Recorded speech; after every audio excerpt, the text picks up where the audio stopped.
Hello and welcome to episode 37 of Talk of the Boat. I'm your host, Robert, with Team Yazbek at Coldwell Banker, here with our buyer specialist and commercial specialist, Mark Bennett, here to talk numbers for October 2022 compared to October 2021. So monthly market report. Here we go. How we doing? Good. Thanks for having me. Yeah, man. Thanks for being here. Yeah. All right. So midterm elections are over. Thank the good Lord. Mm-hmm. We don't have to deal with the junk mail and the commercials anymore. We're not talking politics, but glad that's in the rearview mirror. Rates are still way up. The Fed rate is up to 4% after their meeting in November, up from basically zero a year ago. Mm-hmm. And the current average 30-year fixed is about 7.3. Up from, 3 a year ago. Mm-hmm. So pretty wild stuff there.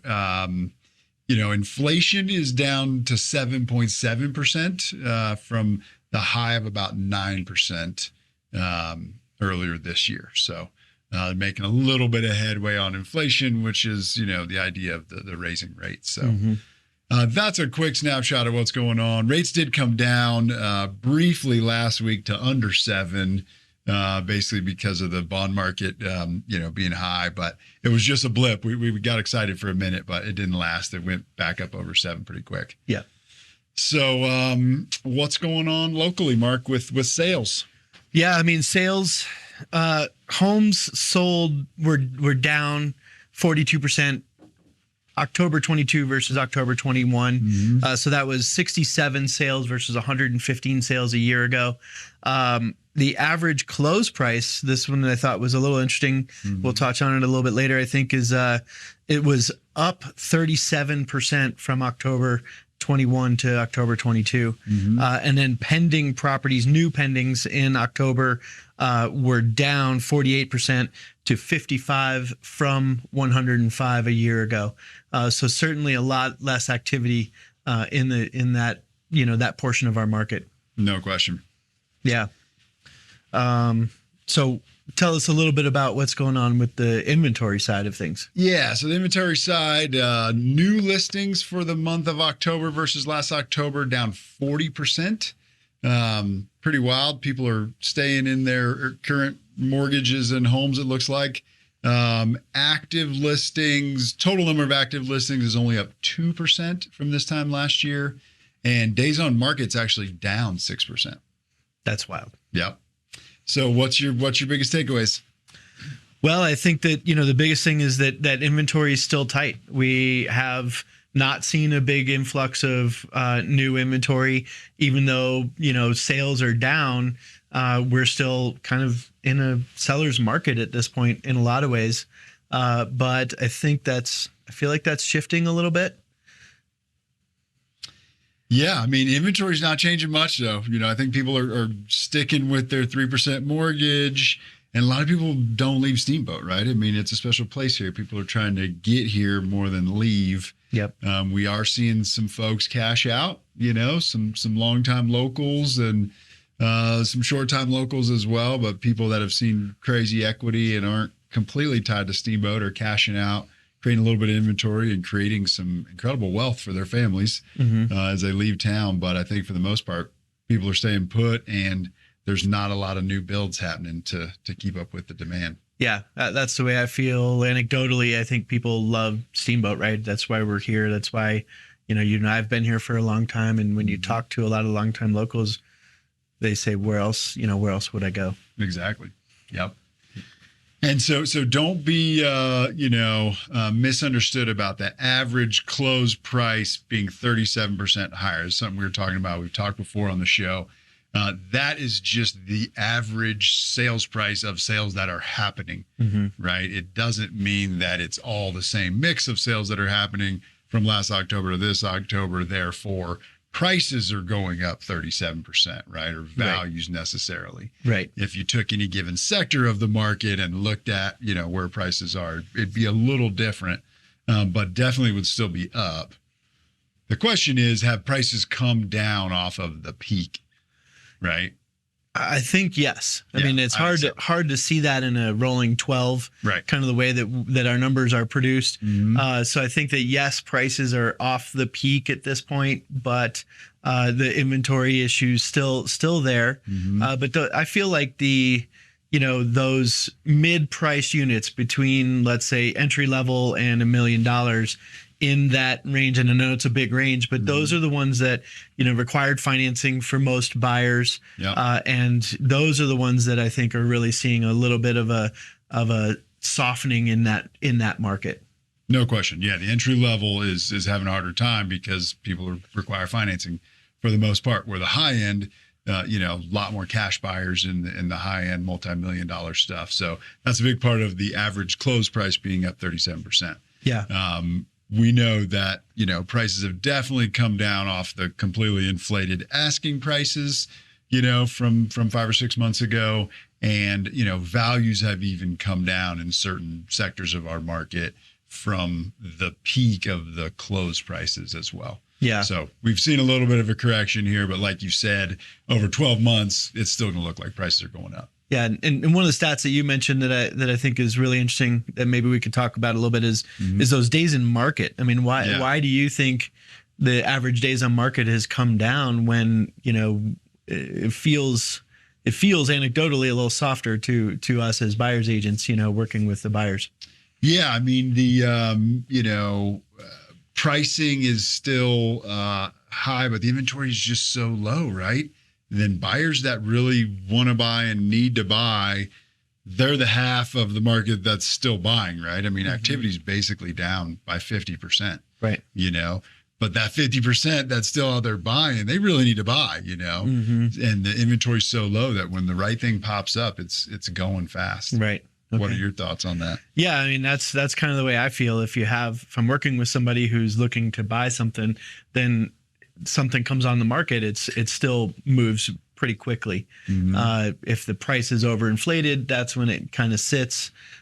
So that I do think that that's probably, like you said, the main reason is that we're seeing those well-priced properties that aren't priced at the peak are selling pretty quickly. Yep. And the 6%, down on days on market, that only takes into consideration sales. Right. So all the properties that are sitting on the market that are overpriced or not compelling or whatever aren't factored in. Yeah. So that's another thing that's a little bit hard to understand. But yeah.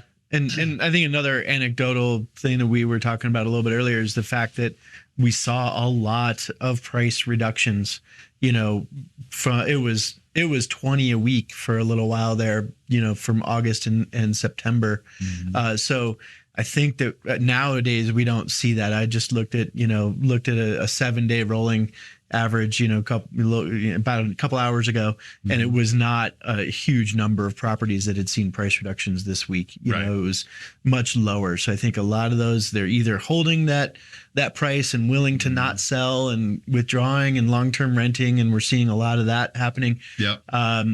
Or they're coming into the market with a price that they intend to sell, and hence that 6% down on days on market. Yep. If they're coming into the market with the right price, they're selling. There's still buyers out there for that. Yeah, and we've been in this long enough now that I think most sellers realize that the crazy inflated frenzy prices are gone, right? So if you really want to sell, you got to come down based on some sale prices at least, and maybe not even the crazy 1 or 2 last sale prices either before rates started going up. Right. You almost got to discount those if you're really going to take an honest look at what your property's worth at this point. Yeah.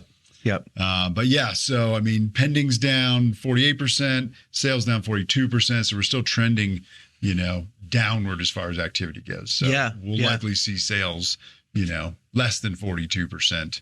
Or an even greater decrease in sales over the next few months. Yep. Just based on those pending numbers. I would agree with that. Do you feel like we're going to go back into our old, but before COVID, we had a seasonality to our market that sort of went out the window in 2020 and 2021. Yeah. Do you think we'll go back to that, where this is now again our kind of quiet season as we head into the holidays, and then slowly pick up January through June? Yes. And so you think we'll go back to that more typical market pattern that we saw before COVID? That's right. I agree. completely. Because COVID was like one season, right? It was just crazy. It was a straight couple little corrections. 2 years of straight craziness. Spring. Right. Yeah. Yeah. Spring market for 2 years. Yeah. Yeah. I don't think there's any question. We'll see some more seasonality, a little more normal. And we'll see what happens with the crowds and the tourists and everything coming to the new Steamboat Base area, right? I mean, some serious improvements. Yeah. I just went to the presentation this morning by the ski area for the full steam ahead project, and they're pretty well on track. The new food court is going to be delayed, like just supply chain problems with kitchen equipment and things like that. They're going to slow that down, but the stage, the ice rink, the first leg of the new gondola, the new beginners center, all of that is going to be open this year. They've huge. Cut the new lift lines for the expansion coming up next year, the Pioneer Ridge expansion. So pretty exciting to see what's going on with Steamboat. A lot of the other capital improvements that they talked about last year as being, for sure, like the new lodge at the top of Sunshine and things like that. Those didn't sound as solid as they were last year, maybe. Okay. But there's still plans for their overall master plan to do, they'll finish the new gondola leg up to, they actually showed pictures of where it's going to be. Like the new top terminal at Sunshine is going to be where the snow cam is, where if anybody's familiar with Steamboat, right at the top of Sundown and Sunshine. So that's going to be real exciting. That'll be open next year. The new Pioneer Ridge expansion will be open next year. It'll be interesting to see, how much of that master plan still does get executed. And they talked about maybe some new, they were pretty quiet about this, but some new lodging opportunities in the old, Thunderhead Lodge lot that's there at the base of the ski area, and some redevelopment plans happening in Ski Time Square. So I'm pretty excited about what's going on with the ski area in the next 10 years. No question. Yeah, it's gonna be fun to see all the changes this year and see how the skiing community and snowboarding community reacts to it as well. Yeah. Nice. All right. So with this data in mind, what are you telling buyers out there? There's still opportunity. If you want to buy, I think that now is a good time to look for those deals. So talking to owners who, sellers who are willing to take a little bit less profit, still making a ton of money compared to when they bought, pre-COVID. I think there's a lot of opportunity for people out there. And again, just be prepared. Don't be afraid to bring an offer, and don't be afraid of the rate, right? The price and the rate, those are all negotiable, at least, to a certain extent through the offer. So if there's a property that you like and we can still make an offer that will fall into the rate and the affordability that you need. Don't be afraid to make a move. I guess that's the biggest takeaway. And I'll still stand by once these rates do recover, once the Fed lets off, the quantitative tightening that they're doing right now. Steamboat should be back on fire, because there's still a lot of interest in this market, in this town, and a lot of potential growth with the ski area shooting to be a top 10 resort every year with these new changes. Yep, no question.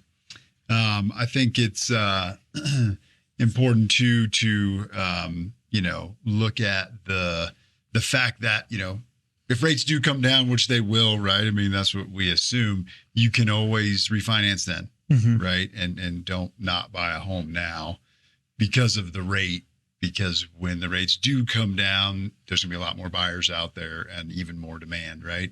And we already haven't caught up on supply. So now's probably a window for buyers of opportunity, right? When the demand is relatively low. Right. If you can get the rate bought down, great. If not, you refinance when it comes down. Yep. What are you telling sellers through this? Yeah. So sellers that are thinking about selling, first of all, congratulations for having all the equity that you have. I mean, that's exciting, right? I mean, in a town like this with the, average sale price over $1 million, it's like winning the lottery in some cases, right? To have held a property, throughout COVID. So congrats there. But be prepared to work a little harder to sell the property.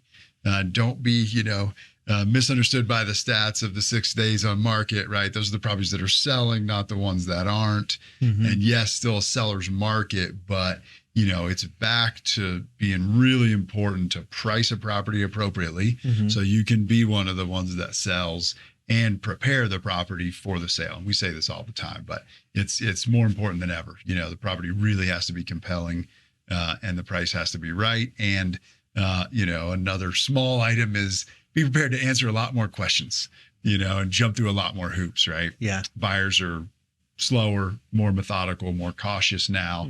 They're not just buying a house like it's a bicycle or whatever anymore, right? Yeah. They're taking a lot of time, asking a lot of questions, doing a lot of due diligence. So be prepared to jump through some hoops and answer lots of questions to make a buyer feel comfortable to write an offer and buy your property. Yep. Anything else on your mind? I don't think so. I think that covers the state of the market fairly well. We got 8 days till opening day. Sounds right. Something like that. Yeah. Day before Thanksgiving. Yep. The scholarship day, I think they're still doing that, which is the fundraiser for the Winter Sports Club. So if you're in town, your passes won't work for that day, but you can buy a discounted lift ticket that helps support, the juniors in town who are looking to go either, all sorts of different snow sliding disciplines. But that's a great way to support, the local community's ski club, snowboard club. And then obviously our passes all kick in, I believe, on Thanksgiving Day. Pretty sure. And we can all go up and make some fresh turns with quite a lot of good snow.